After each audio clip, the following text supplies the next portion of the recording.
The moment Perry Watkins heard her singing from inside the dry goods store, every muscle in his body went rigid, and 7 years of wondering collapsed into a single, breathless second. He had been standing just outside the entrance of Callaway's general store on the main street of Dusty Fork, Texas, in the autumn of 1882, with a sack of coffee beans in one hand and a folded list of supplies in the other. The afternoon sun was leaning hard toward the western hills, painting everything that familiar shade of amber that Perry had come to associate with the particular loneliness of the frontier. He had been a working cowboy most of his adult life, moving cattle from one stretch of dry earth to the next, sleeping under skies so full of stars that a man could almost fool himself into thinking the world was beautiful. Almost. But there had always been something missing, some thread loose in the fabric of his days, and for 7 years he had carried the source of that missing thing without ever being able to name it properly. Until now. The voice drifting out through the open doorway of the store was a woman's voice, low and warm and unhurried, carrying a melody he had not heard since a single campfire night in the summer of 1875. He had been 19 years old then, riding with a cattle drive through the Llano Estacado, and they had camped near a small settlement of homesteaders at the edge of a creek that no longer appeared on any map he had since encountered. One of the drovers had wandered toward the settlement's fire for a cup of something hot, and Perry had followed out of boredom, and that was where he had heard it. A young woman, sitting on an upturned crate with her back half-turned to the cowboys, singing to herself and to anyone who happened to be listening. The song was something he could not place, not a hymn exactly and not a trail song either, something that seemed to belong entirely to her. It spoke of wide open distances and the way light falls on water at the end of a long day, and it had settled into Perry's chest like a coal that had never fully gone out. He had not seen her face clearly that night. She had turned only slightly when the drovers arrived, and the foreman had hustled them along before Perry could think of a single useful thing to say. He had spent 7 years convincing himself he had imagined the whole thing, that no real voice could carry that kind of weight. That sentiment was just what happened to young men who spent too many nights alone under the stars. And now that voice was inside Callaway's general store in Dusty Fork, Texas, carrying the same melody, the same unhurried phrasing, and Perry Watkins stood frozen on the wooden sidewalk like a man who had just seen a ghost and found, to his considerable astonishment, that he was glad. He stepped inside. The store smelled of tobacco and flour, and the faint sweetness of dried apples kept in barrels near the back wall. Old Cal Callaway himself was behind the counter, a rail-thin man in his 60s, who wore the same suspenders every day regardless of weather or season. A woman stood at the counter with her back to the door, examining a bolt of blue calico cloth, and she was still humming the tail end of that melody as Perry's boots touched the floorboards. She was perhaps 25 or 26, Perry guessed, with dark brown hair pinned up beneath a practical straw bonnet that she had pushed back on her head the way a person does when they are too absorbed in what they are doing to care about appearances. She wore a traveling dress of dark green wool that had seen better days, but was kept clean and pressed with the kind of determined care that spoke of pride rather than vanity. Her hands, which held the edge of the calico cloth, were capable-looking hands, not soft. Perry stood near the door and tried to remember how to speak. Cal Callaway noticed him first. "Afternoon, Watkins. Got your coffee order set aside." The woman turned at the sound of Cal's voice addressing someone behind her, and Perry got his first real look at her face. She had dark eyes, the kind that caught light the way still water does, and a straight, strong-featured face that was not pretty in any conventional or delicate sense, but was instead the kind of face that a man could look at for a long time and keep finding things in. She regarded him with the calm, assessing expression of a woman who had learned to take the measure of strangers quickly. "Pardon me," Perry said, because he was still standing directly between her and the door, and there was no pretending otherwise. "No harm done," she said. Her voice was even and clear. Perry moved to the counter and Cal set down a paper sack of coffee beans. Perry paid without counting the coins because his attention was not on the coins. He was trying to figure out how to say what he wanted to say without sounding like a man who had lost his reason, which was exactly what he felt like. The woman returned to her conversation with Cal about the calico, discussing how many yards she might need for a pair of curtains, and the ordinary commerce of the exchange gave Perry a few seconds to collect himself.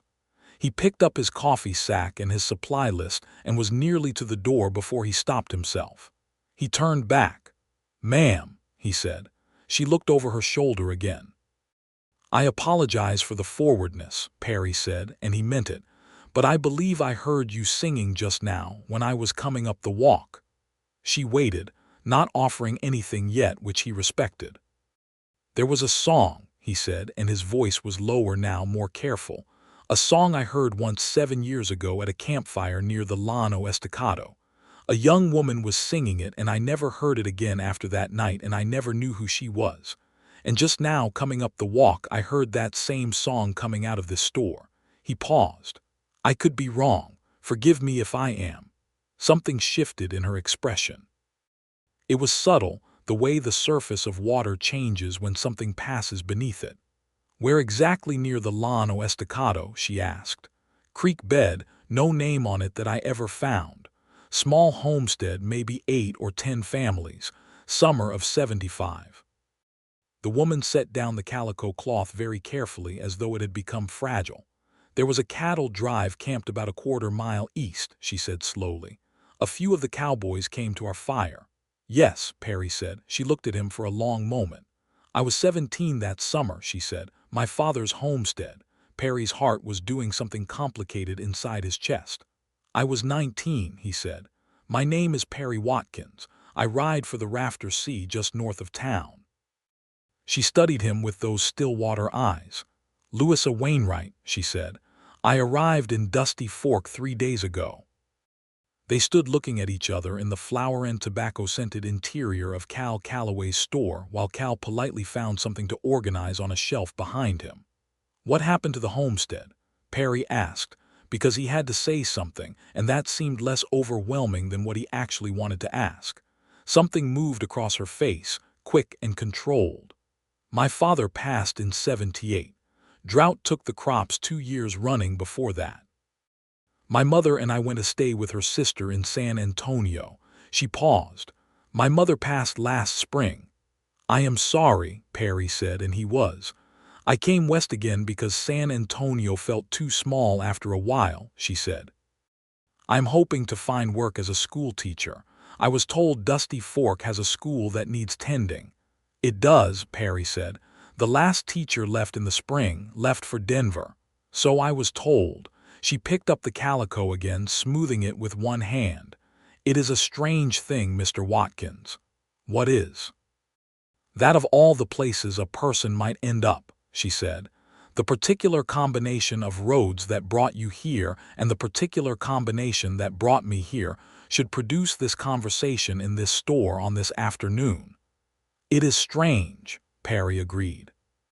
He hesitated, and then, because he was a direct man by nature and had spent his whole life working in conditions that did not reward hesitation, he said, "Would it be too forward of me to ask if I might call on you, properly, if you are staying somewhere in town?" Louisa Wainwright looked at him for another of those measuring moments. "I am at the Widow Harker's boarding house on Elm Street," she said. "She takes respectable callers in the parlor." A pause. "I believe Sunday afternoon is the appropriate time." "Sunday afternoon," Perry said. "Yes," said Louisa. He nodded, picked up his coffee sack, and went out into the amber afternoon.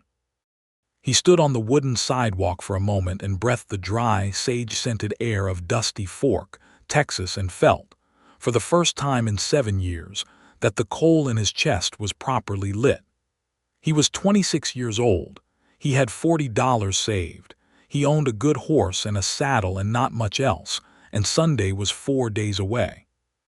He went back to the rafter sea with his coffee and his supplies, and did not tell a single soul what had happened, because there were some things that needed to be kept close and quiet until a man knew what shape they were going to take. The Rafter Sea was a working cattle ranch owned by a man named Gideon Crane, who was 53 years old, permanently sunburned and constitutionally incapable of sentiment about anything except his horses, which he loved with an intensity that would have embarrassed him to acknowledge.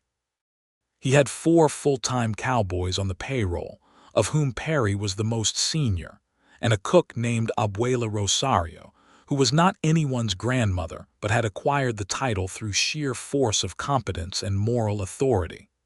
Perry had ridden for Gideon Crane for 4 years, and it was the longest he had stayed anywhere. He unsaddled his horse, a gray quarter horse named Dust whom he had owned for 6 years, and went about his evening chores with the mechanical efficiency of a man whose mind is somewhere else entirely. He ate supper with the other hands, a young man named Cody Reeves who was 21 and enthusiastic about everything, a quiet Mexican cowboy named Esteban who had been with the Rafter Sea longer than Perry, and a heavy-set red-haired man named George Potts who complained about the food at every meal and had been doing so for as long as anyone could remember. "You are quiet tonight," Esteban observed, passing the bread. "I am always quiet," Perry said. "Quieter," Esteban clarified, and went back to eating. Perry went to his bunk early and lay on his back with his hands under his head, staring at the rough boards of the bunkhouse ceiling, and thought about a voice carrying across 7 years of empty distance to find him in a dry goods store on an ordinary Tuesday afternoon. He thought about dark eyes and capable hands, and the particular way Louisa Wainwright had set down the calico cloth, as though it had become suddenly significant. He thought about the song, which he could now hear more clearly in his memory than he had been able to at any point in the previous 7 years, as though her singing it again had refreshed something in him that time had been slowly eroding. He fell asleep with the melody still turning in his head, and for the first time in a long time, he did not dream about cattle or dust or the long blank sameness of the trail. Sunday came slowly, the way important things do. Perry spent Saturday making sure his good shirt was clean and that the collar was not frayed beyond respectability. He polished his boots with a thoroughness that made Cody Reeves look up from his bunk with wide eyes and ask if something was happening. Perry told him no, which was technically not a lie because nothing had happened yet. He rode into Dusty Fork on Sunday after the morning's essential chores were done, with Dust moving at a comfortable walk, and Perry sitting straight in the saddle the way a man does when he is trying to remember that he has no particular reason to be nervous.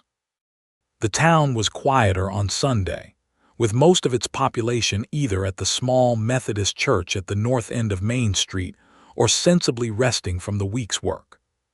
Perry tied Dust to the post outside the Widow Harker's boarding house, which was a 2-story white frame building with a covered porch that ran its full width, and knocked at the front door. The Widow Harker answered it herself. She was a compact, sharp-eyed woman in her 50s who looked Perry up and down with the efficient thoroughness of someone who had been evaluating male visitors to her establishment for a long time and had formed definite opinions. "Perry Watkins," he said, and removed his hat. "I am calling on Miss Wainwright, if you please." "She said to expect you," the Widow Harker said, and opened the door wider. "Parlor is on the left. You will keep the door open." "Yes, ma'am," Perry said. He was shown into a small, tidy parlor furnished with a horsehair sofa and 2 matching chairs, a side table with a lamp on it, and a braided rug in colors that had once been vibrant and were now pleasantly faded. A framed sampler on the wall said, "God bless this house," in uneven cross-stitch. Perry sat in one of the chairs with his hat on his knee and waited. Louisa came in a few minutes later. She had dressed carefully without appearing to have dressed carefully, which Perry recognized as a particular female skill he had observed without ever being able to articulate. She wore a dress of dark burgundy that suited her coloring, and her hair was pinned with more attention than it had received in the store, though still without any pretension. She sat on the horsehair sofa and folded her hands in her lap and looked at him with those clear, direct eyes. "Thank you for coming," she said. "Thank you for receiving me," he said. There was a brief silence that was not uncomfortable exactly, but was full of two people working out how to begin. "Tell me about the rafter sea," Louisa said, which Perry appreciated because it was a practical starting point, and he was a practical man. He told her about Gideon Crane and the ranch, about the 400 head of longhorns they ran on open range north of town, about the drives they made down to the railroad at the end of the season. He told it plainly, without embellishment, and she listened the way she had done everything else, with complete and undivided attention. "And before the rafter sea," she asked. "Trail work mostly. I came up from the Gulf Coast when I was 17. Hired on with whatever drive was moving and worked my way west." "Were you from the coast originally?" "East Texas," he said. "Small farm outside a town called Millwood. My father raised hogs." "Did you not like the hogs?" she asked, and there was just the faintest suggestion of amusement at the corner of her mouth. "I liked them fine," Perry said. "I liked the horizon better." She smiled at that, a real smile, not a polite one. "I understand that," she said. "My father was a man who could not stay in one place either. He tried. The homestead was his third attempt at settling." "And you?" Perry asked. "Do you have that in you as well, the need to move?" She considered this seriously, which he had already come to expect from her. "I think I used to," she said. "But I believe what I actually want is not movement for its own sake. I think I want to find the right place and stay in it." She looked at the window where the Sunday light was coming through clean and yellow.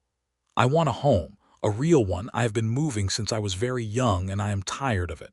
Perry turned his hat in his hands. "Is that why you came to Dusty Fork, the teaching position?" "Partly," she said, "and partly because I remembered the West, how it felt when I was a child, the bigness of it." She paused. "Even when it is hard, it is real. Everything feels real here in a way it did not in the city." Perry nodded slowly. He knew exactly what she meant. The widow Harker came in briefly with 2 cups of tea on a tray, set them on the side table, gave Perry another of her assessing looks, and went out again without a word. They drank the tea and talked for 2 more hours, moving through the subjects that strangers move through when they are trying to understand each other. Family, faith, the particular textures of their separate pasts. Perry learned that Louisa had been educated well beyond what the frontier usually managed, that her mother had been determined about books and had somehow maintained a small library through every move and hardship. He learned that she had a strong, unfrilly sense of humor that appeared mostly in the way she phrased things rather than in obvious jokes. He learned that she had firm opinions about a number of subjects and expressed them without apology. She learned that Perry Watkins was a man of careful words, that he did not say things he did not mean, and did not mean things he did not say. She learned that he was scrupulously honest in a way that some people might call blunt, but that she found, to her own mild surprise, rather refreshing. She learned that he had read more than she would have expected, that the trails passed through enough towns with lending libraries to educate a curious man if he was inclined that way, and Perry was inclined. When he rose to leave, with the afternoon light going golden and the widow Harker making pointed noises in the hall, Louisa walked him to the porch. "I'm hoping to meet with the school board on Tuesday," she said, "to discuss the teaching position. Robert Aldrich is the head of it," Perry said. "He is a fair man." "A little formal but fair." "Thank you," she said. She looked at him steadily. "I enjoyed the afternoon, Mr. Watkins." "So did I, Miss Wainwright." He put his hat back on. "Might I call again?" "Next Sunday." The corner of her mouth moved. "I believe Sunday afternoons are generally free," she said. He rode back to the rafter sea with the evening settling around him, purple and quiet and dust moving at an easy lope, and something warm and certain spreading through his chest that he had not felt in a very long time, if he had ever felt it at all. He had met women before, had been close to proposing to one in Abilene 2 years back before the whole thing had dissolved quietly and without particular drama, and none of it had felt like this.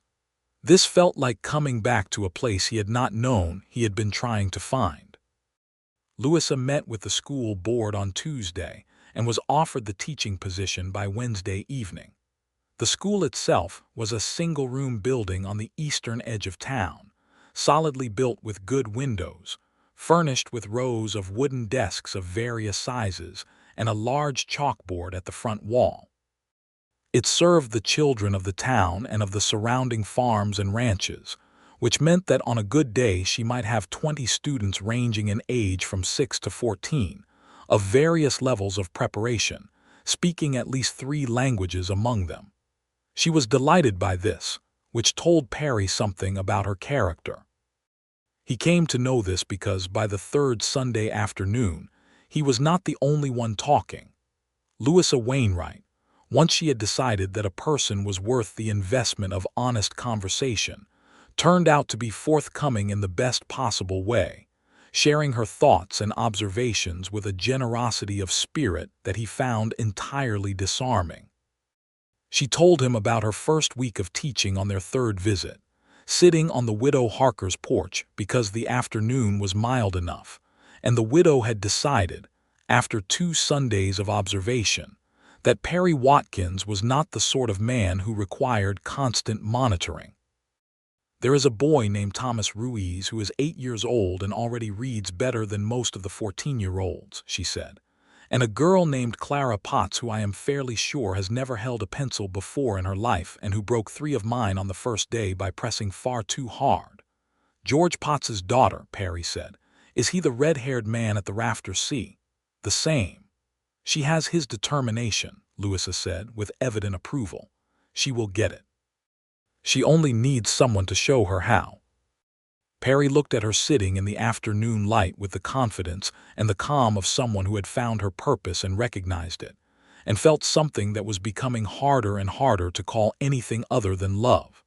It was still early. He knew that.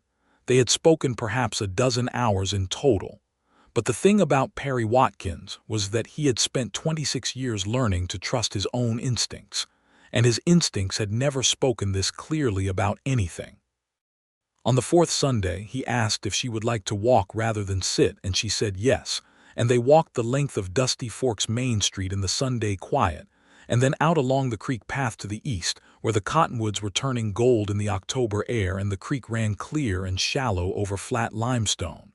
They talked about music. He asked her about the song. She was quiet for a moment, looking at the water. "My grandmother taught it to me," she said finally. "She learned it from her mother, who came west from Virginia before the war.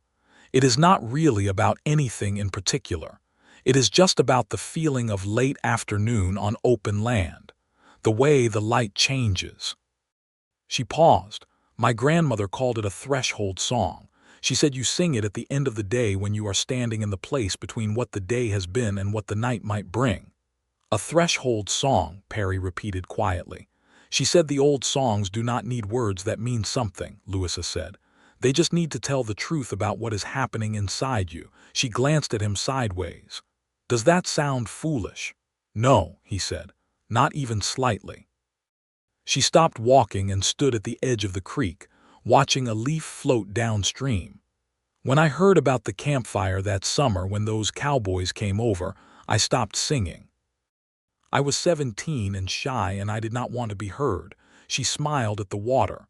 "I did not think anyone was listening." "Someone was," Perry said. She looked at him then, and whatever she saw in his face made her look for a moment longer than she might have otherwise. "Yes," she said, "so it seems." They walked back as the sun went down, and Perry left her at the widow Harker's gate, and when he rode home in the dark, he was so full of feeling that the stars overhead seemed almost oppressively close, as though the sky itself was crowding in to pay attention. He asked Gideon Crane the next morning if he could take Friday afternoon off. Gideon, who had noticed the improvement in Perry's general disposition over the preceding weeks and suspected he knew the reason for it, said yes without asking for an explanation. Perry rode into town on Friday and bought a small bunch of dried flowers from the apothecary, which was the closest thing Dusty Fork had to a florist, and left them with the widow Harker for Louisa with a note that said only, "From a fellow threshold crosser." PW he rode back before she could have received them, because he was not the kind of man who needed to watch a gift land. She appeared at the Rafter Sea Gate on Saturday morning, which surprised him considerably. She had borrowed a horse from the widow Harker's small stable, a solid bay mare, and she rode with the easy competence of someone who had grown up in the saddle, which of course she had. He met her at the gate with his hat in his hand. "I wanted to thank you for the flowers," she said from horseback, "and I also wanted to see where you live, if that is not terribly forward." "It is not," he said, and opened the gate. He showed her the ranch with the quiet pride of a man who has invested years of labor in a place and has come to care about it. He showed her the barn, where Dust regarded Louisa's mare with aristocratic suspicion before deciding she was acceptable. He showed her the bunkhouse from the outside, because propriety had its limits, and the cookhouse, where Abuela Rosario was making something extraordinary with dried chilies and Esteban's garden tomatoes, and who regarded Louisa with the sharp-eyed approval of someone who has been waiting for exactly this development. "You ride well," Abuela Rosario said, in English for Louisa's benefit. "I grew up on the frontier," Louisa said. "I know," said Abuela Rosario, in a tone that implied she knew quite a lot of things. Gideon Crane came out of the main house to be introduced and shook Louisa's hand with the grave formality he reserved for occasions he recognized as significant. He said little, as was his way, but when Perry glanced at him sideways, Gideon gave him a look that contained several paragraphs worth of approval. Cody Reeves, who had been trying to look busy near the corral fence, introduced himself with such immediate enthusiasm that Louisa laughed outright, which was the first time Perry had heard her laugh fully, and it was, he thought, approximately the best sound he had ever heard. She stayed for an hour and then rode back to town, and Perry stood at the gate watching her go and trying to calculate whether he had known her long enough to say the things he wanted to say. He had known her 6 weeks. In another time or another place, 6 weeks might not have been enough. But this was West Texas in 1882, and time moved differently here, and people knew what they needed to know about each other faster because the land itself demanded honesty. He decided to give it a little more time, not because he was uncertain, but because he wanted to be sure she had enough time to be certain. November came in cold and bright, with the sky the particular deep blue that appears over Texas high plains in early winter, and Louisa's school was in full operation, and she was good at it in the way that people are good at things they were meant to do. Word traveled in a small town, and the word that traveled about Miss Wainwright was that she was strict but kind, that she expected things from her students, and then did everything in her power to help them meet those expectations, and that she had brought books from San Antonio that no one in Dusty Fork had seen before. On the 5th Sunday afternoon, which had become by unspoken agreement the arrangement of their weeks, Perry arrived at the widow Harker's parlor to find Louisa already there with a letter in her hand, and a look on her face that he had not seen before, tight and controlled in a way that told him she was managing something difficult. "Bad news?" he asked, sitting down.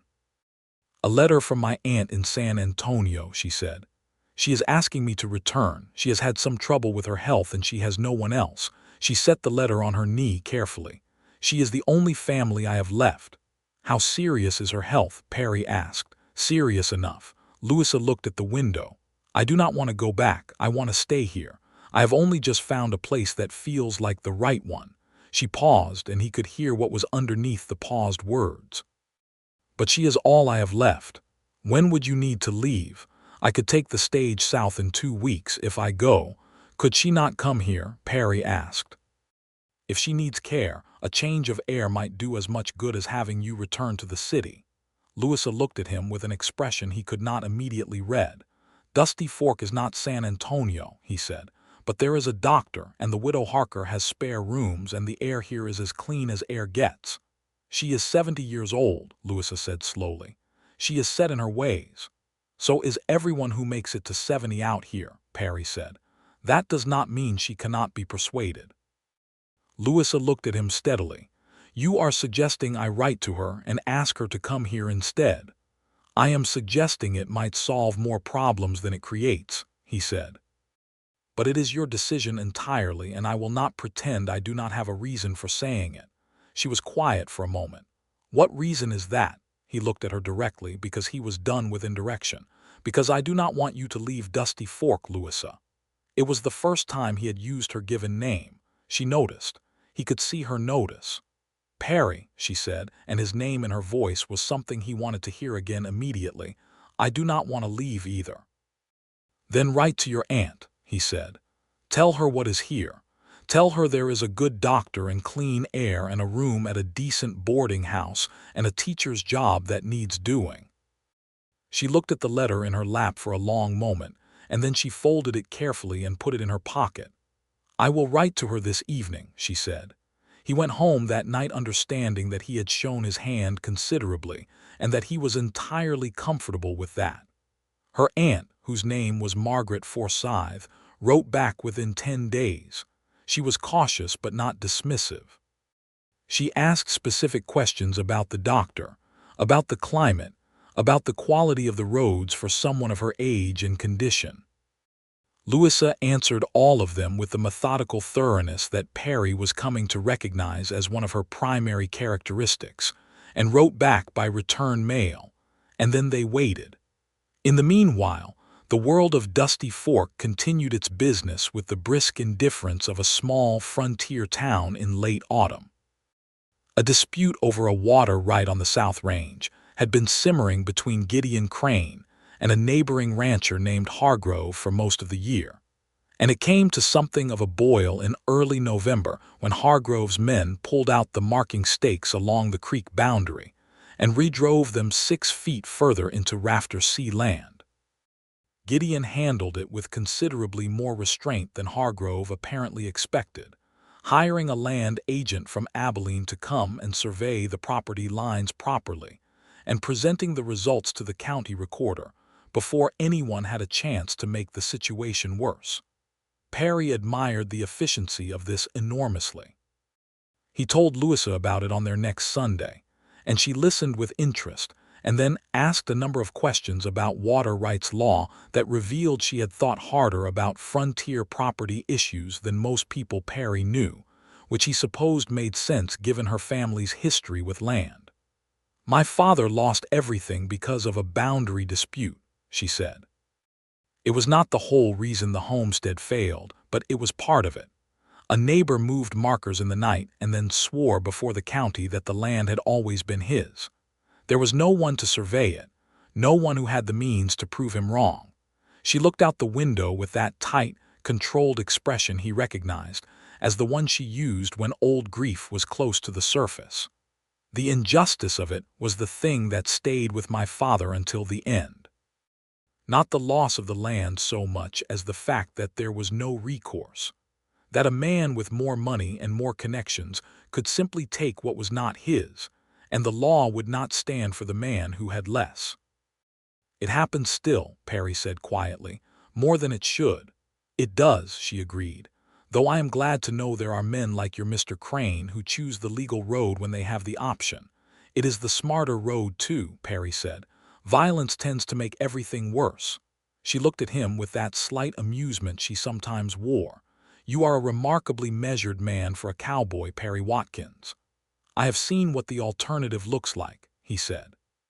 The aunt's second letter arrived in late November. Margaret Forsyth would come to Dusty Fork. She would come on a trial basis, she said, because she was not a fool and she was not about to uproot herself entirely on the basis of her niece's enthusiasm for a place she had only been in 2 months.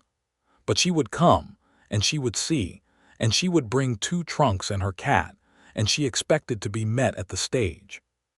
Louisa read this letter to Perry on Sunday, December 1st, with a smile that was so openly, unguardedly happy that it made him ache a little just to see it, because it was the smile of someone who had not expected good things and was still slightly surprised when they arrived. "She is coming," Louisa said. "Good," Perry said. "She will want to meet you immediately," Louisa said, and there was something in her voice that told him the meeting would matter, that this was not a casual observation. He looked at her across the parlor, which had become over the preceding 2 months a space as familiar to him as the Rafter Sea cookhouse, or very nearly. "I will be on my best behavior," he said. "You are always on your best behavior," she said. "It is both your strongest quality and occasionally your most maddening one." He blinked at her. "Maddening." "Sometimes I wish you would just say the thing directly instead of carefully approaching it from all sides first," she said, with a look that was entirely direct and not apologetic at all. He held her gaze. He said, "Louisa, I am in love with you." The parlor was very quiet. Outside, a horse went by on the street at a walk. Her expression did several things in rapid succession, moving through surprise and something deep and undisguised, and then settling into a warmth that he wanted to spend the rest of his life looking at. "There," she said softly. "That is what I meant. Say the thing directly." "Did it work?" he asked. "Perry," she said, and her voice was steady and warm and certain, "I have been falling in love with you since you stood in Cal Calloway's store and told me about a campfire and a song. I have simply been waiting for you to say it first." He crossed the parlor and sat beside her on the horsehair sofa, which was a notable departure from his customary chair, and took her hand, which was a notable departure from everything. Her hand was, as he had guessed from the first moment he saw it, a strong and capable hand. "All right," he said. "Then I am saying it first. And I intend to keep saying it, and I intend, when the time is right and you are willing, to ask you a rather important question." But I did not want to say the important question before I had said this one. She looked at their joined hands, and then at him, with an expression of complete clarity. "That is a very measured approach," she said. "I am a remarkably measured man," he said, using her own words back at her. She laughed, and it was that full, unguarded laugh, and he decided right then that being the cause of that laugh was something he intended to do as often as possible for the rest of his life. The widow Harker, who appeared in the doorway at this precise moment with a tray of gingerbread, looked at the two of them on the horsehair sofa with their joined hands and said nothing at all, which from the widow Harker was the equivalent of a standing ovation. December in West Texas had its own particular character, cold, dry, and brilliant, with the kind of air that made everything look sharp-edged and close, as though the world had been cut out of metal rather than grown from the ground. Christmas was celebrated in Dusty Fork with a dance at the town hall and a church service, and a general sense of communal goodwill that Perry had always observed from a polite distance, but had never quite felt included in. This year was different.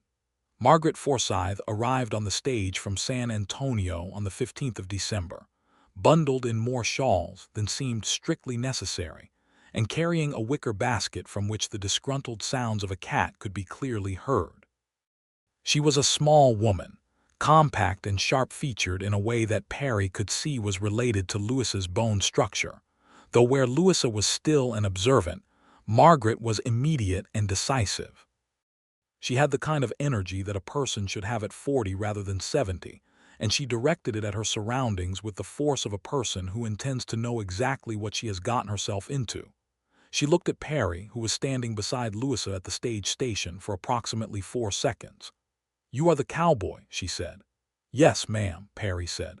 "You have kind eyes," Margaret said, "and you are at the stage on time, which tells me something." She turned to the station agent. "Bring my trunks down carefully. One of them has glass in it." She was settled at the widow Harker's within the hour. The cat was installed with imperial dignity in the best armchair, and by supper time Margaret had formed detailed opinions about the doctor, the widow Harker, the quality of the road from the stage station, and the general character of Dusty Fork. Most of these opinions were, to everyone's relief, favorable. She spoke privately with Perry for 15 minutes on the boarding-house porch the following morning while Louisa was at the school, and Perry answered her questions with complete honesty, which seemed to be what she wanted and what she respected. "You have intentions," she said. It was not quite a question. "Yes, ma'am," he said. "Serious ones. The most serious kind," he said. She looked at him for a moment the way Louisa looked at him, that measuring, clear-eyed appraisal. "Louisa has had a great deal of difficulty in her life," Margaret said, "and she has borne it without complaint, which I admire, but it has made her cautious about hoping for things, about expecting things to last." She paused. "If you intend to ask her what I think you intend to ask her, then I need to know that you understand what you are promising." "I understand," Perry said. "I am not a man who says things I do not mean, and I do not intend to leave her, ever." Margaret looked at him for one more moment. "Good," she said. "Now tell me about these water rights your employer has been dealing with, because I could not help overhearing the conversation at supper last night, and I have some thoughts." He spent the rest of the morning on the porch with Margaret Forsyth discussing property law, and came away from the conversation with a considerable respect for the old woman, an emotion he was fairly certain was mutual. Christmas Day fell on a Monday. The town hall dance was the Friday evening before, and the whole town attended in the way that small towns do, with the same 100 people who had been attending each other's gatherings for years, and who brought their entire communal history with them into every room. The fiddler was a man named Abe Shorter who had one eye, and played the most surprisingly beautiful music Perry had ever heard coming from a human instrument. Louisa danced well, which he had guessed but had not known, and she danced with him for the third dance and the fifth, and then again for the last one of the evening, which in the social calculus of Dusty Fork in 1882 amounted to a public statement. He had planned to wait a little longer.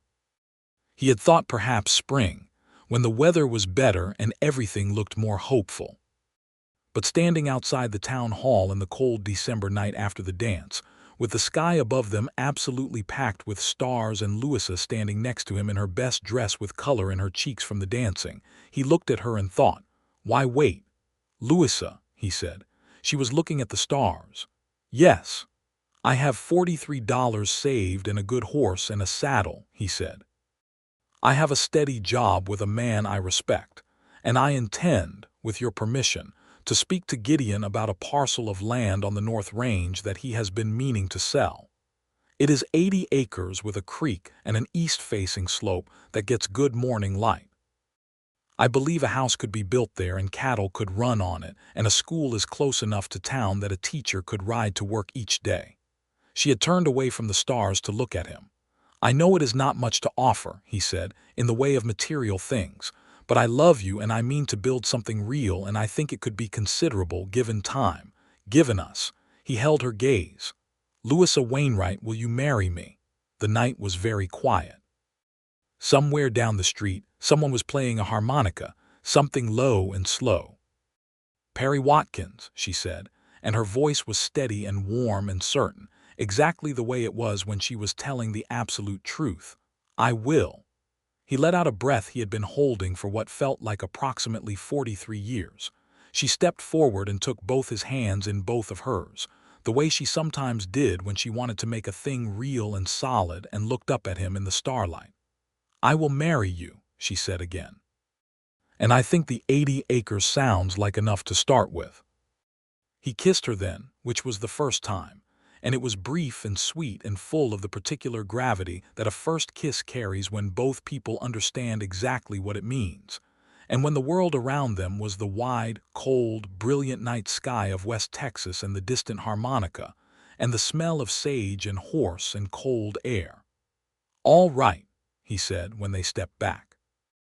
"All right," she said, and she was smiling with her whole face, not just the corner of her mouth but all of it, and he was not sure he had ever seen anything quite so worth waiting for. Margaret Forsyth, when informed the next morning, said, "Good. I was beginning to wonder what was taking you so long."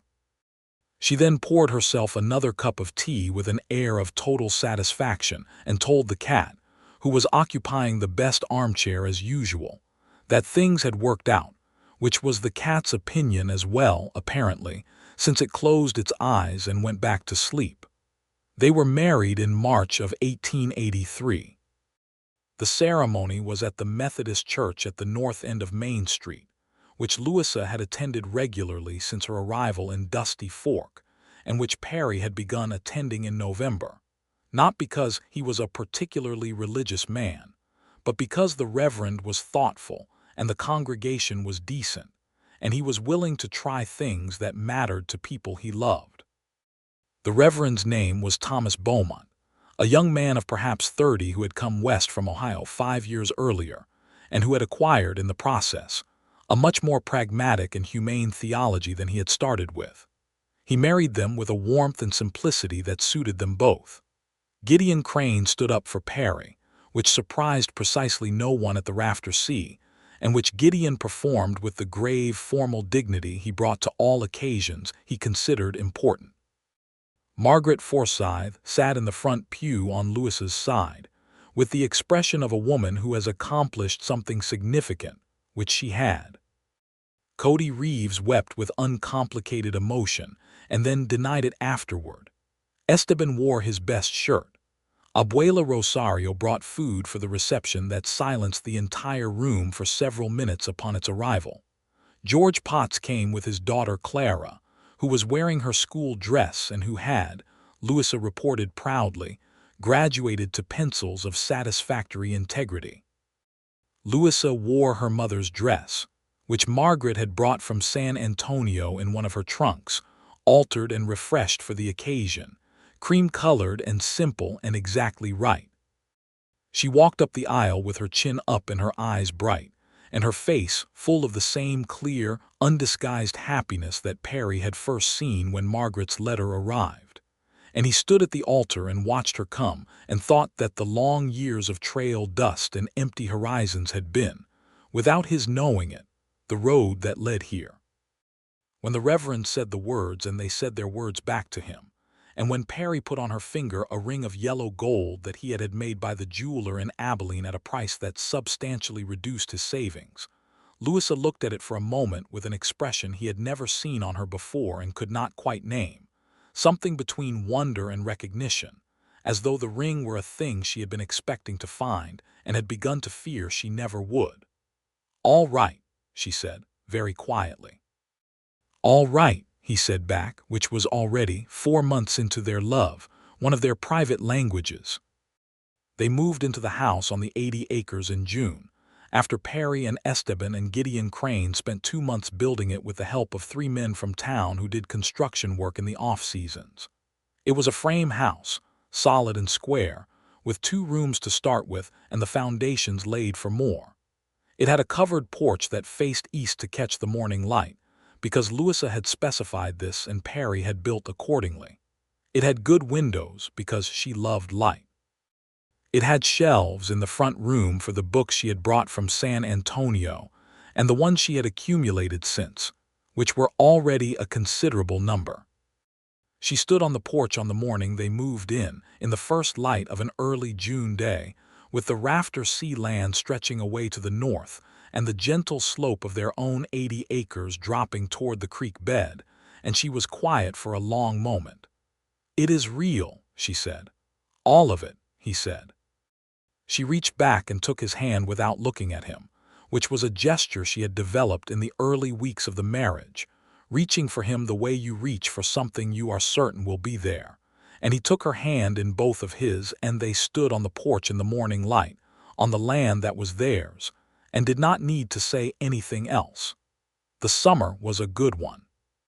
The cattle were healthy, and the price at the railroad was fair, which made Gideon Crane almost cheerful.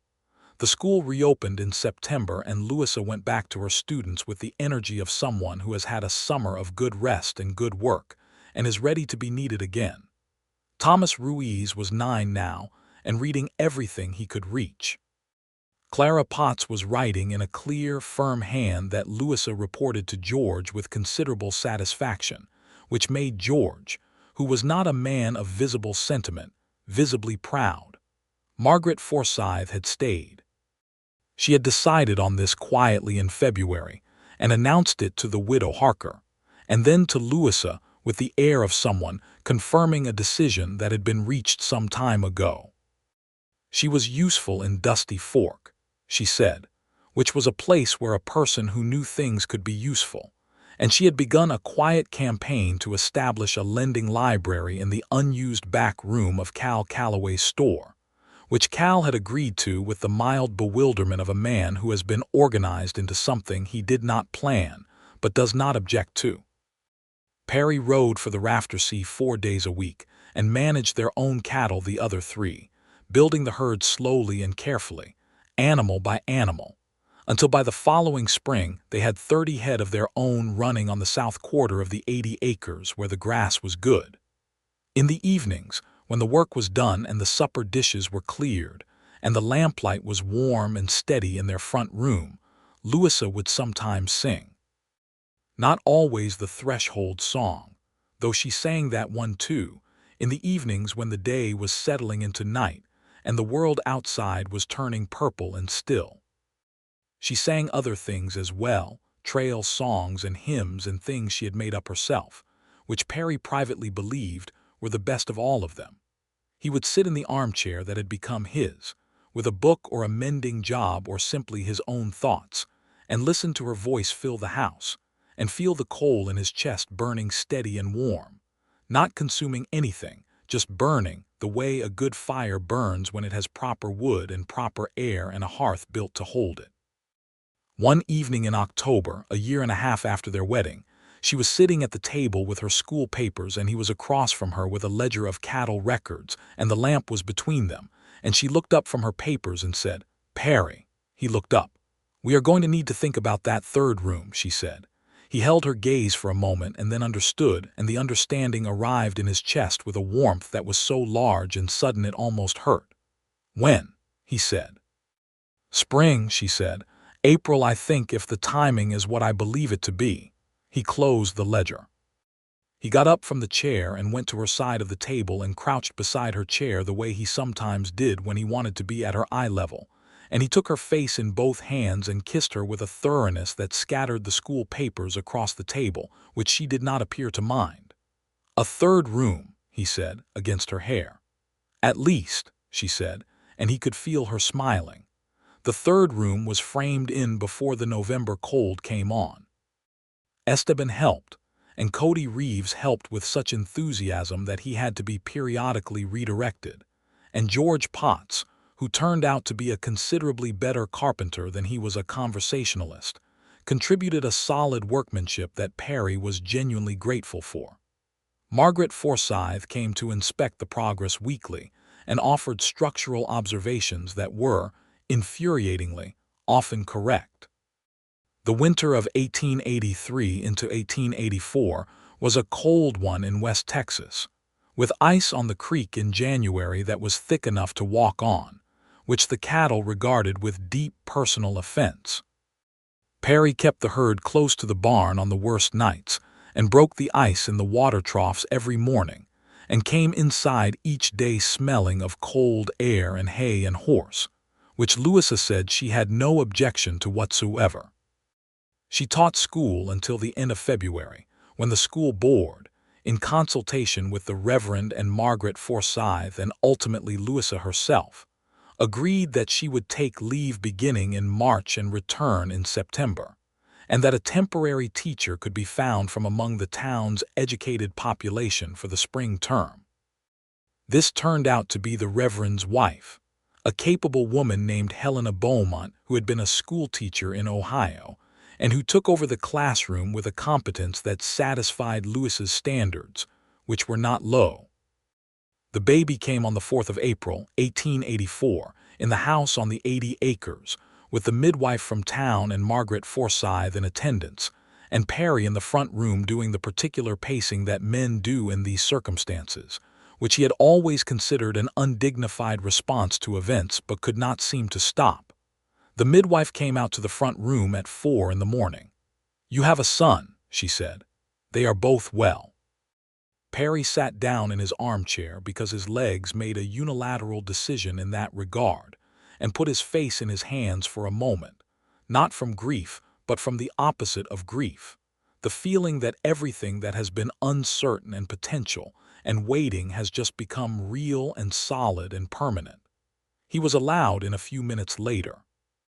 Louisa was propped on the pillows with the kind of exhausted serenity that seemed to him profoundly heroic, and she was holding a small and thoroughly wrinkled person who was Perry's son, and who was, Perry thought, the most significant thing he had ever seen. "He has your nose," Louisa said. "That is unfortunate," Perry said. "I happen to like your nose," she said. He sat on the edge of the bed and she shifted so he could see the baby's face, and the baby regarded Perry with the unfocused, ancient eyes of the newborn, and Perry felt something settle into place in him that he had not known was waiting to settle. They named him James Henry Watkins, for Perry's father and Louisa's grandfather. James Henry Watkins was from the first day of his life a person of definite character, vigorous and vocal, and possessed of a curiosity about the world that manifested early and remained constant. Margaret Forsyth declared him exceptional with the confidence of someone who had earned the right to evaluate such things. Abuela Rosario appeared at the house within 48 hours with food enough for 2 weeks, and the kind of quiet, competent assistance that Perry recognized as the greatest possible form of respect. Gideon Crane came to call on the second day, stood over the baby in his cradle with his hands clasped behind his back, and said, "Good-looking boy," which from Gideon was effusive praise. Louisa healed quickly, because she was constitutionally a healer, and by May she was walking to the creek and back each morning, with James in a carry cloth against her chest, narrating the world to him as she walked, telling him the names of the birds and the plants, explaining the logic of the creek's course and the shapes of the clouds. Perry would watch her from the porch sometimes, a distance away, and feel the specific wonder of a man who is witness to something too good to have imagined.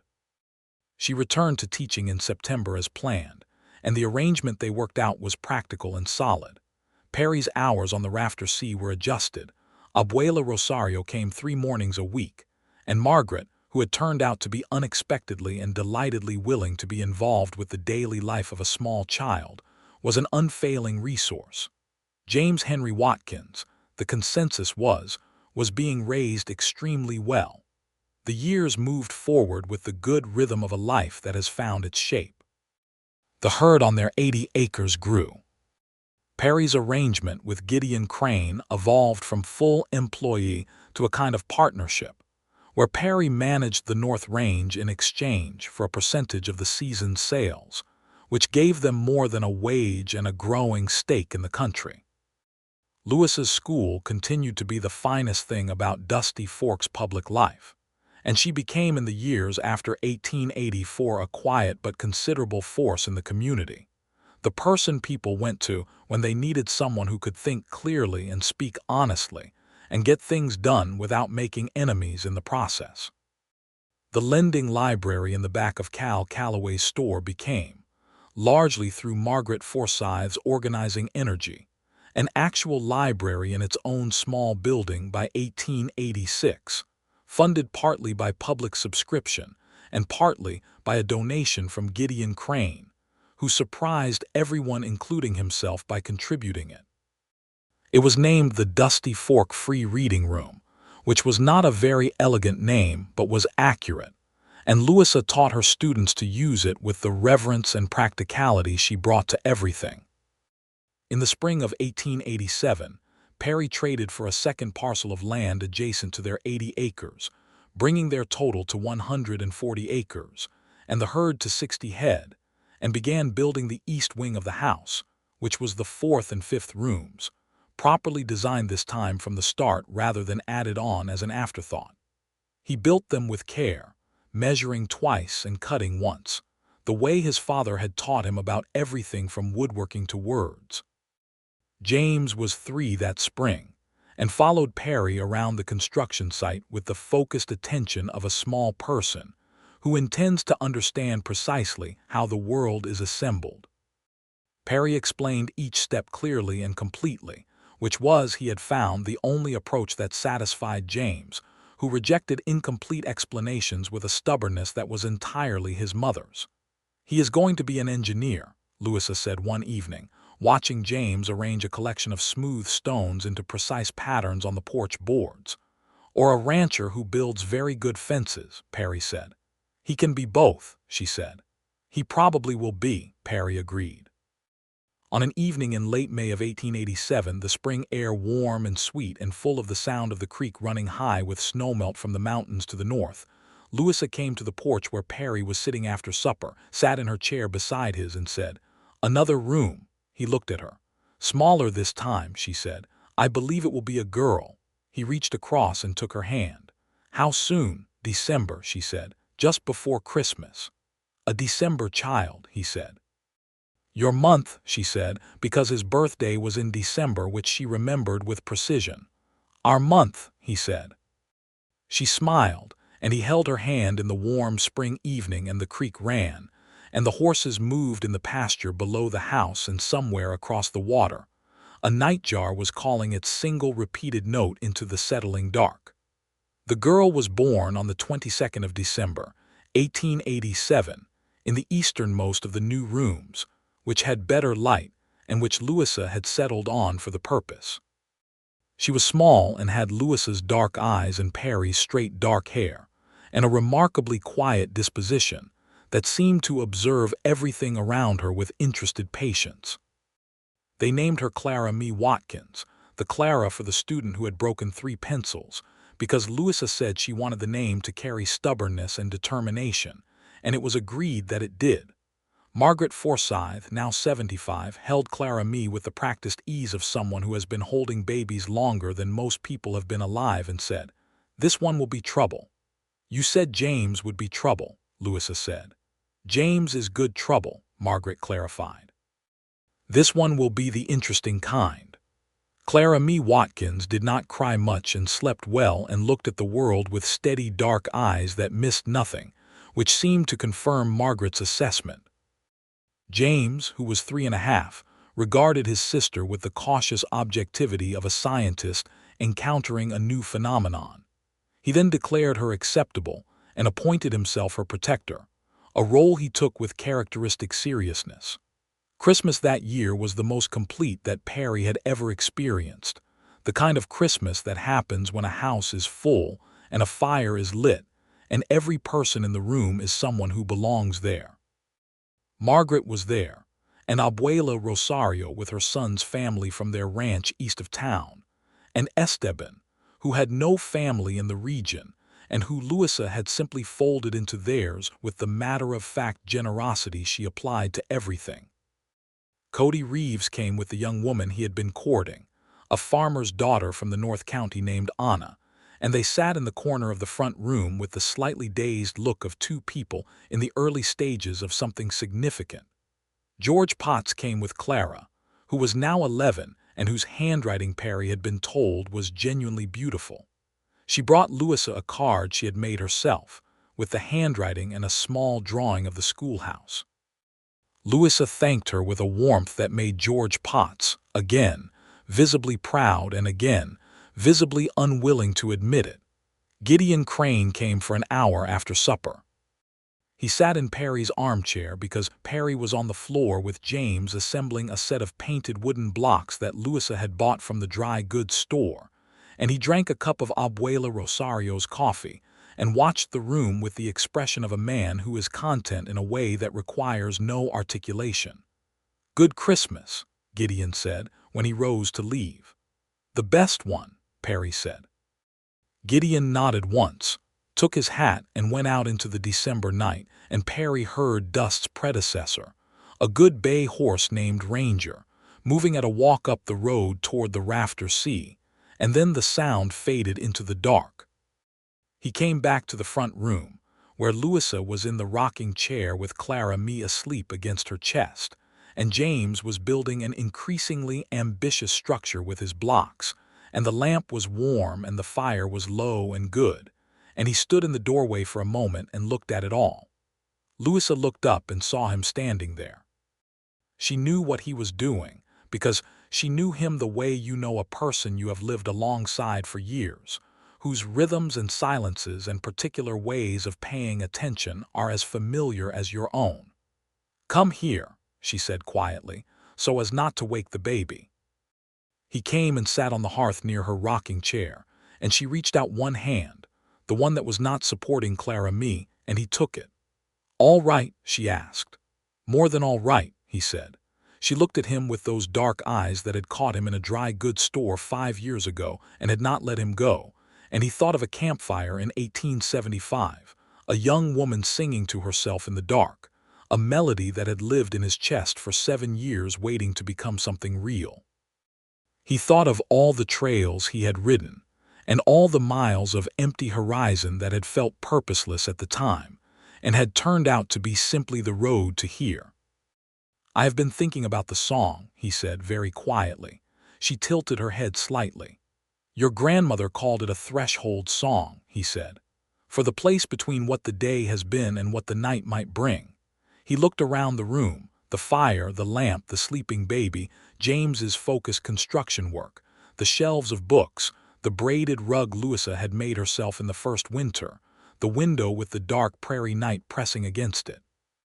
"I think every evening in this house is a threshold," he said, "standing between the day that was and everything that is still coming." Louisa was quiet for a moment, her thumb moving gently against his hand. "That is a beautiful thought," she said. "It is your thought, really," he said. "It was your grandmother's song." "It is ours now," she said.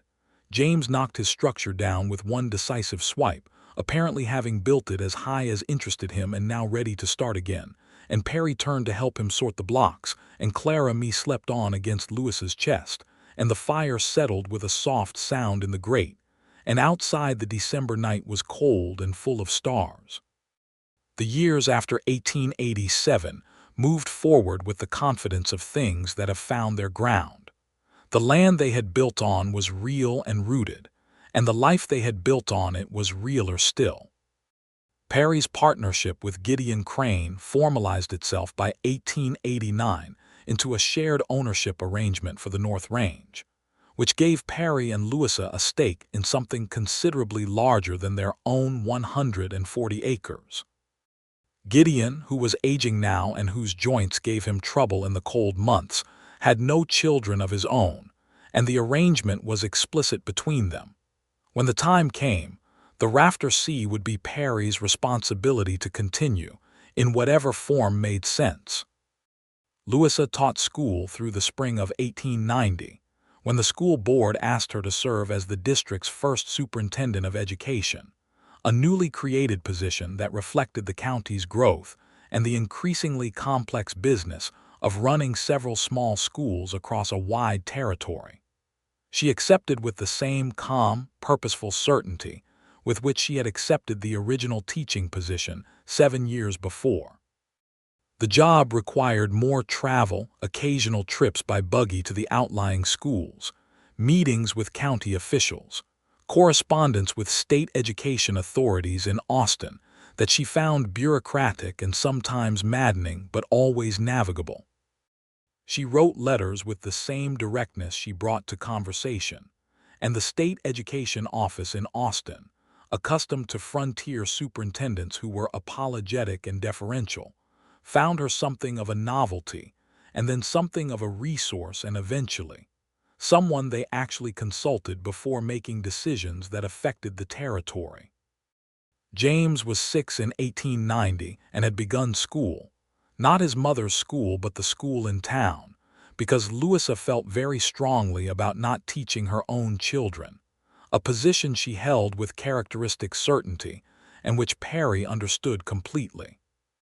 James was in Clara Potts's class, now a schoolgirl herself at 14, and the two of them got along with the comfortable ease of people who have been adjacent to each other's families all their lives. Clara Me was 2.5 and was, as Margaret had predicted, the interesting kind of trouble. Not destructive or unkind, but absolutely relentless in the pursuit of whatever question or object had caught her attention, which could be anything from the mechanics of the water pump to the particular coloring of a grasshopper, to the proper method of making biscuits, which she had observed Abuela Rosario perform, and then attempted herself with results that were technically biscuits, but nothing that anyone would call comfortable to eat. Margaret Forsyth, who was 78 in 1890, and whose health had been the original reason for her coming to Dusty Fork, had in fact improved substantially in the high, dry air of West Texas, which she attributed to the elevation and the coffee, both of which she consumed in quantities. She continued to manage the lending library, now an actual established institution with a collection of more than 300 volumes, a number that she described as merely a beginning. She was sharp and quick and direct, and she was the children's great-aunt and their grandmother in every way that mattered, and James called her Aunt Maggie, which she accepted with the dignity of someone who understands that a title is less important than the relationship it represents. On a warm evening in September of 1890, Perry was sitting on the east porch with the last of the day's light on the hills and Louisa beside him, going through correspondence from Austin, when she set down her papers and looked west where the sun was finishing. "Do you remember," she said, "what you told me once about the threshold?" "I do," he said. "I think about it often," she said. "The standing in the space between. Do you?" He looked at her profile against the evening sky, the strong, clear line of it, the face that was more familiar to him now than his own hands and more dear. "What do you think about it?" "I think," she said slowly, "that for most of my life I stood at thresholds alone. My father died and I stood at a threshold alone. My mother died and I stood at another threshold alone, and I had gotten rather accustomed to it." She paused. "And then I walked into Cal Calloway's store and heard you say the word campfire and felt, for the first time, that the threshold was a place I did not have to stand in alone." He was quiet, the way he was when something she said went deep enough that words were not the right response. "I want you to know that," she said. "I want you to know that every day of this life has been the kind of thing I had stopped expecting. Not the material of it, the land and the house and the children, though those are beyond anything I imagined. The feeling of it, the feeling that someone knows where I am." He reached over and covered her hand with his, the way she covered his, the reaching for something certain. "I know where you are," he said. She turned her hand over and held his properly, lacing their fingers together. "I know," she said. The evening settled around them with the particular peace of the West Texas fall, the smell of dry grass and cooling stone, the horses moving in the lower pasture, James's voice from inside the house narrating something to Clara Mee, who was not yet old enough to follow the narrative but attended to it anyway with focused patience. The stars were beginning to appear, one by one, in the deep blue above the western hills. Louisa began to hum, very softly, almost to herself, the threshold song. The melody her grandmother had given her, that had traveled across 30 years and 100 hard miles to become the thing that started everything, the thread that had connected a campfire in 1875 to a dry goods store in 1882 to this porch, this evening, this life. Perry listened, and the coal in his chest burned steady and warm, and the stars came out over West Texas, and the day crossed its threshold into night. In the years that followed, the story of how they had found each other became one of those things that a family tells, not always in exactly the same way, but always with the same essential shape. The campfire, the song, the voice heard and not forgotten, the voice heard again 7 years later in an unremarkable store on an ordinary afternoon. James heard it first when he was 8, told with the matter-of-fact simplicity that Perry and Louisa brought to most things. He said, "So you heard her singing and you knew," and Perry said yes, and James thought about this for a moment with the serious consideration he brought to everything and then said, "But how did you know it was the same one?" And Perry said, "Because there is only one voice in the world that sounds like your mother's," and James accepted this as a satisfactory answer. Clara Mee heard it when she was 6, and her response was to ask her mother to sing the threshold song immediately, which Louisa did, and then Clara Mee asked Perry to describe the campfire, and then she asked a number of logistical questions about the cattle drive that Perry answered honestly and completely, because that was what Clara Mee required. She then declared the whole story to be her favorite story, which it remained for the rest of her childhood. The rafter sea came to Perry in the spring of 1892, when Gideon Crane, at 62, and with knees that were making themselves very loud about the matter, decided to move to Austin to be near a nephew who was in the law business there. He sold Perry his share of the partnership at a price that Perry knew was well below fair market value, and that Gideon would not be argued upward from, because Gideon Crane was a stubborn man and a generous one, and those two qualities had been combined in him for so long that they were indistinguishable. Perry stood at the Rafter C gate on the morning that Gideon's wagon left for Austin, with James beside him and Esteban on his other side, and watched the wagon go down the road until it was a small shape against the flat distance, and then he turned back to the ranch, which was his now, and put his hands in his pockets and breathed. "Well," said Esteban. "Well," said Perry. James, who was 8 and did not believe in unnecessary sentiment when there was work to be done, said, "Are we going to ride the South Range today?" "Yes," Perry said. "Go get your horse." James went at a run. Perry and Esteban looked at each other over the boys retreating back, and Esteban said very quietly, "He is a good man, your Mr. Crane." "The best," Perry said. He looked at the Rafter C house, solid and well-maintained, with the barn behind it and the bunkhouse and the cookhouse and the corrals, and the land rolling away north and west to where it met their own land at the creek, all of it one piece now. "All right," he said, and went to get his horse. He told Louisa that evening after supper, when the children were in bed and the house was quiet. She listened with the complete attention she always brought to things he told her, and when he had finished she sat with it for a moment, turning it over. "It is a great deal," she said. "It is," he agreed. "It will take more hands, better hands." "Esteban will stay," she said. It was not a question. "He said so this morning," Perry said. "He and his wife and the boys."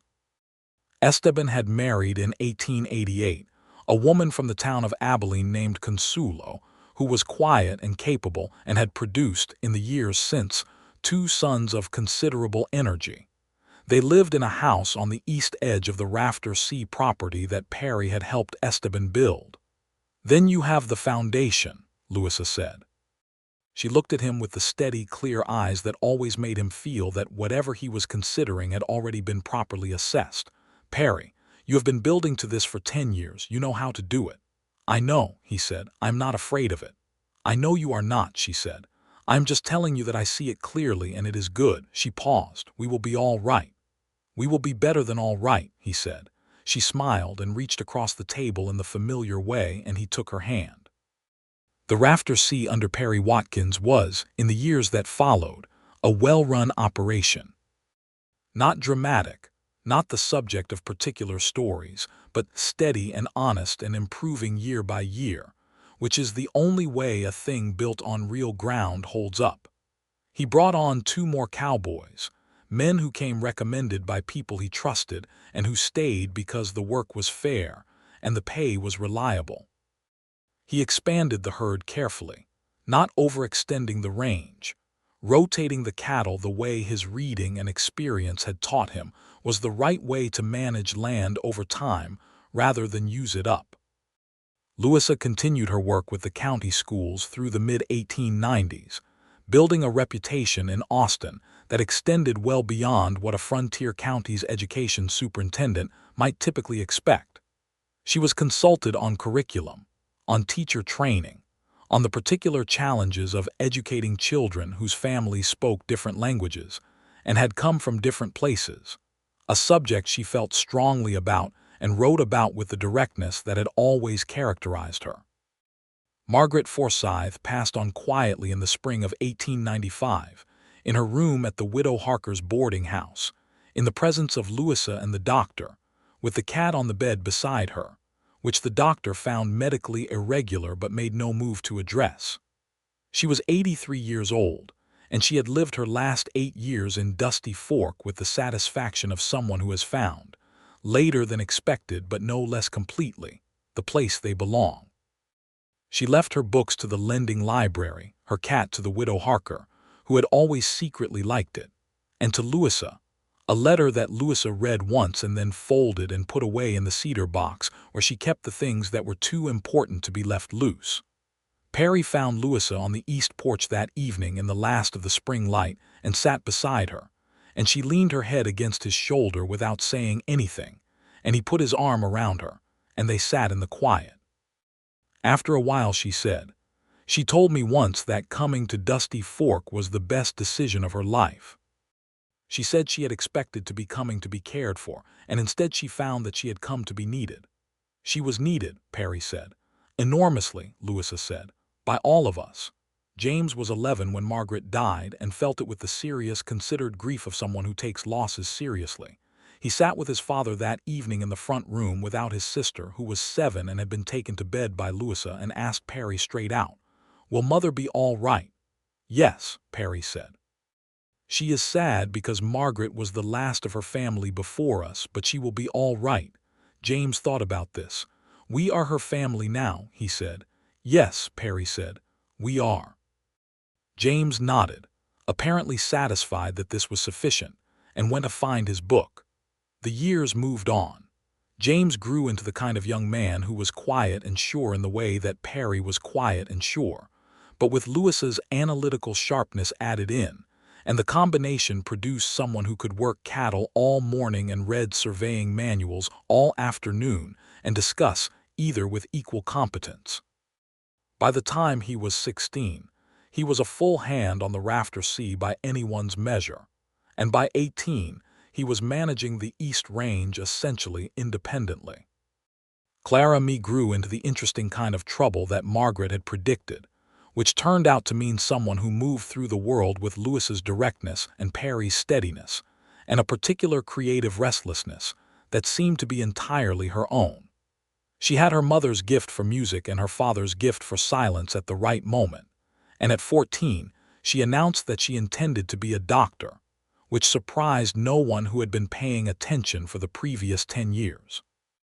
The community of Dusty Fork changed in the 1890s as the frontier settled and the open range gave way to fenced land, and the cattle drives that had defined the west of Perry's youth became something the old hands talked about as history.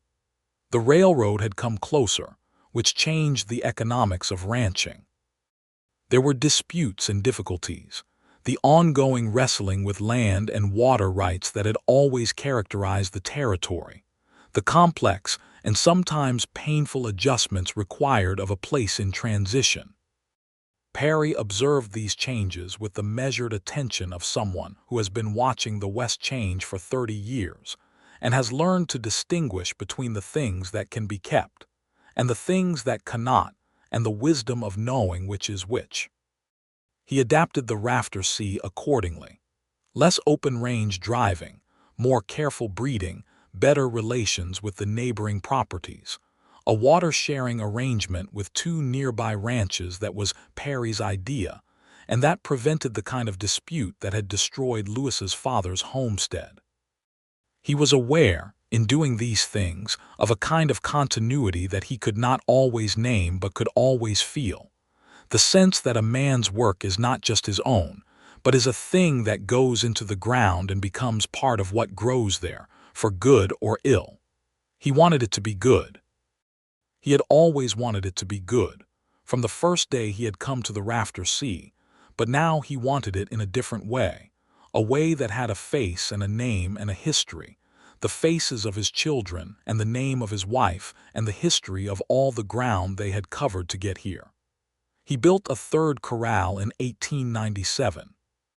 He and James built it together, working from dawn to dusk for 3 days straight, with the late summer sun beating down and the smell of fresh timber in the air, and Louisa bringing water and food at regular intervals, and Clara Me, who was 9, supervising from the fence with the attentive seriousness of someone who is reserving judgment. On the last evening, when the corral was finished and the tools put away, Perry and James stood and looked at it in the fading light. "Good work," Perry said. "It is straight," James said with quiet satisfaction. "Yes," Perry said, "it is straight." They stood there a while, father and son, looking at the thing they had made, and the horses moved in the old corrals nearby, and the evening star appeared above the western hill, and Perry felt, as he did at the end of almost every day of this life, that the word enough did not quite cover it, That what he had was so far beyond enough that the language for it was something other than practical speech. Louisa called them in for supper, her voice carrying clear across the yard from the house, and they went in. The house on the 140 acres, which had become the central building of what was now a considerable property, was full that evening of the familiar sounds of a working family at the end of a working day.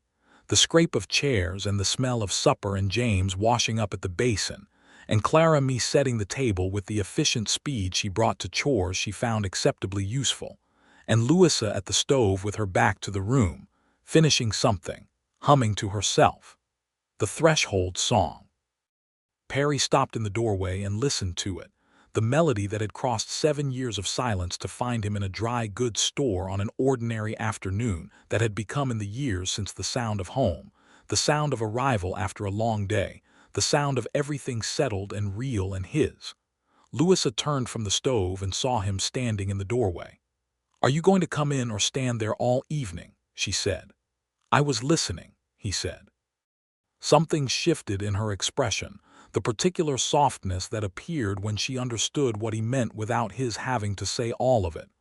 "Come in, Perry," she said gently. He came in.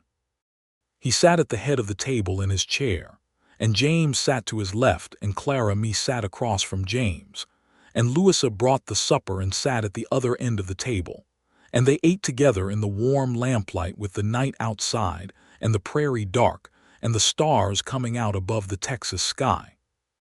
After supper, after the children were in bed, Perry and Louisa sat on the east porch in the warm September night with the creek sounding in the distance, and the horses quiet in the corral, and the stars overhead so thick and close, they seemed almost audible. He reached over and took her hand, and she gave it, and they sat in the dark together, not talking, just being on the threshold between the day that was and everything that was still coming together. The coal in his chest burned steady and warm. The day crossed into night. The stars kept their bright and ancient watch above West Texas. And in the house behind them, somewhere in the ordinary miracle of a life fully lived and fully kept, all the threads were tied and all the doors were closed, and all the things that had needed finding had been found. And the song that had started everything went on, from evening to evening, from one threshold to the next, carried in the voice of a woman who had learned it from her grandmother and given it, without knowing she was giving it, to a man who had needed it all along. It was enough. It was more than enough. It was everything.